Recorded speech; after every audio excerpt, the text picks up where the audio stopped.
What happens when King's Quest and Prince of Persia share a bottle of bargain bin mead, scribble a D-list fantasy script on a tavern napkin, and decide to go spelunking together? You get Armaëth, The Lost Kingdom, part point and click, part side scroll, hop and slash, 100%. Wait, did that bear just steal my honey? Released on DOS in 1993 by Real World Software and flogged across Europe by Grand Slam Video, the game is a wonderfully off-kilter artifact. Too puzzle-heavy for action junkies, too action-twitchy for inventory purists, and carrying enough random bees to make Nicolas Cage's Wicker Man Nightmare look like a picnic. Underrated? Only if you mistake obscurity for quality. Overrated? That would require someone to rate it at all. Fundamental? Absolutely. If your personal canon insists every fantasy adventurer must wrestle a drunken bard and a magical jam jar before morning coffee, mine does. Yours, I hope, soon will. Historical context. Let me rewind my memory tape to 1993, the year gaming's tectonic plates went haywire. Doom blew holes in beige boxes everywhere, Myst taught CD-ROM drives to whisper, and Sierra's Gabriel Knight reminded adventure fans that graphic novels could talk back with full-motion smolder. Into this landscape toddled Armaëth, waving a VGA palette of 256 colors and a French inflection that suggested the devs finished coding sessions with baguettes and Gauloise. According to Moby Games, Real World handled both development and the initial US self-publish, with Grand Slam and Novitas pushing the European boxes a year later. Real World had cut its teeth on Michaud, another mail-order fantasy puzzler, advertised in the same 1995 circular that bundled Armaëth for $50. While Sierra, LucasArts, and Westwood grabbed headlines, Real World quietly built what Home of the Underdogs would later dub a fun budget adventure with more gameplay than many full-priced games. Budget was the watchword. 2 floppies, a 386 requirement, and a MIDI soundtrack that could pass for your cousin's high school synth recital. Charming or criminal, depending on caffeine levels. My introduction came via a shareware swap meet. A kid in a Bulldogs jersey slipped me 2 floppies labeled Armaëth I and Armaëth 2 with the warning, "Try not to die, I didn't find disc 3. That night my Sound Blaster clone burped the title jingle while VGA sprites paraded knobbly trees and suspiciously Disney-friendly woodland critters. I was puzzled, intrigued, and soon smitten, long before realizing one missed dialogue could soft lock the quest if I forgot to ask a gnome about lost keys. Trivia kicker: Armaëth is one of the last American-led adventure releases localized back into French rather than the other way around. Lead programmer Lawrence Weaver reportedly hand-coded accented glyphs because the DOS editor mangled Armaëth into Armaëth.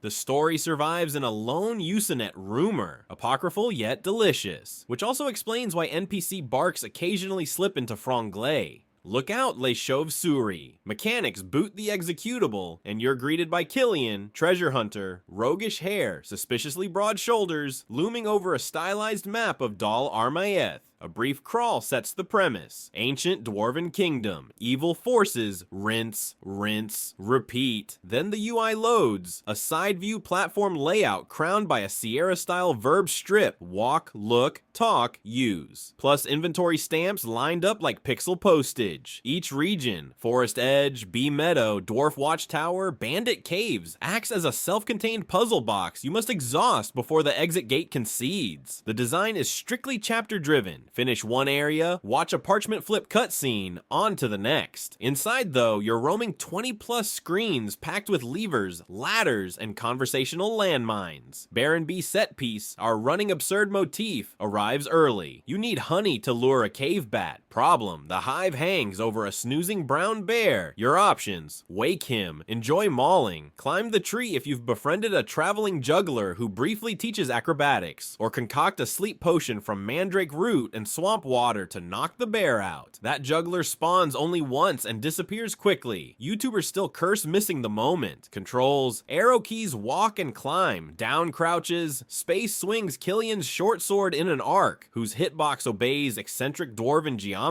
Combat is garnish, yet timed dodge sequences turn up. Pendulum axes in the mines of Gar, rolling barrels in the watchtower, gargoyle fireballs in the dark catacombs. So platform skills matter. Icons cannot be hotkeyed. Mid-jump clicking is mandatory madness. Dialogue text scrolls painfully unless you discover the undocumented plus key. Saving is manual and offers only a handful of slots, so one ill-timed overwrite can haunt you. Home of the Underdogs calls the puzzle gating occasionally cruel, and veteran players warn that some merchants will buy almost anything, including, according to forum lore, quest items you might desperately need later, effectively soft-locking progress. Inventory spirals into cryptic noun soup: rusted key, dusty key, iron key, elven key. Teenage me drew a legend on graph paper that still looks like a conspiracy chart for locksmith elves. NPCs roam on fixed but opaque schedules. Miss the juggler's fleeting cameo and you'll backtrack hours to reset his route. This living schedule mechanic predates Majora's Mask in concept if not polish. Art direction leans pastel fantasy, pastel skies, crystalline caves, dwarven masonry drawn in deluxe paint. Sprites animate in a dozen frames, enough to swish a cloak yet still stutter on sword recoil. Music loops 2-minute MIDI tracks. PC speaker effects default to bleeps unless you toggle ad-lib, which adds a gratifying, if tinny, bear roar. Item descriptions wink at pop culture. A glowing sword forged in the fires of unclear trademark, a soda bottle dubbed Mithra Cola, and a manual sidebar thanking a J. Raimi for monster ideas. Mini rant: like many 93 adventures, Armaëth worships the maze of utter tedium trademark. Its catacomb labyrinth loops identical corridors until you annotate turns with discarded runes.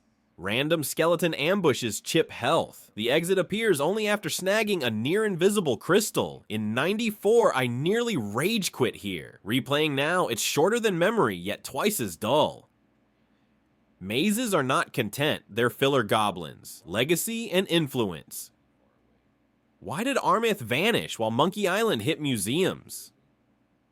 Marketing misfires and murder hard puzzles. The Amiga version was announced, then axed. US magazines ignored it, and Real World's faux Shakespearean manual blur baffled impulse buyers. Estimated global sales hover under 20,000, yet a cult sprouted. Scum VM volunteers maintain a compatibility patch. Speedrunners trade route spreadsheets. Retro streamers meme the Honey Bear Gate as the ultimate fetch quest troll. The wandering NPC schedule foreshadows Gothic and Majora's Mask. The hybrid platform adventure foreshadows Heart of Darkness and indie title The Way, and the ruthless inventory micromanagement preaches lessons later blockbuster RPGs would refine. Hello, Resident Evil Ink Ribbons. Why still niche? Because Armaëth expects homework. Read the manual, map corridors, stock NPC timers. In 1993, that was a hard sell. Today, its unapologetic crunch feels almost artisanal. I've heard young streamers label it Souls-like point and click. Easy, amigos. At least Armaëth pauses. Closing paragraph plus score, fire up DOSBox, mount 2 floppies, and chase dwarven myths through pastel forests and bee-guarded honey hives. If you crave pixel archaeology laced with obtuse brilliance. Armaëth. The Lost Kingdom is half pamphlet, half puzzle torture chamber, a lost middle child between Sierra Polish and European experimentation. Yet every solved riddle feels like toppling a retro Everest. Final verdict, 7 out of 10. Rough-edged and occasionally cruel, yet brimming with weird charm. And you'll never look at honey the same way again.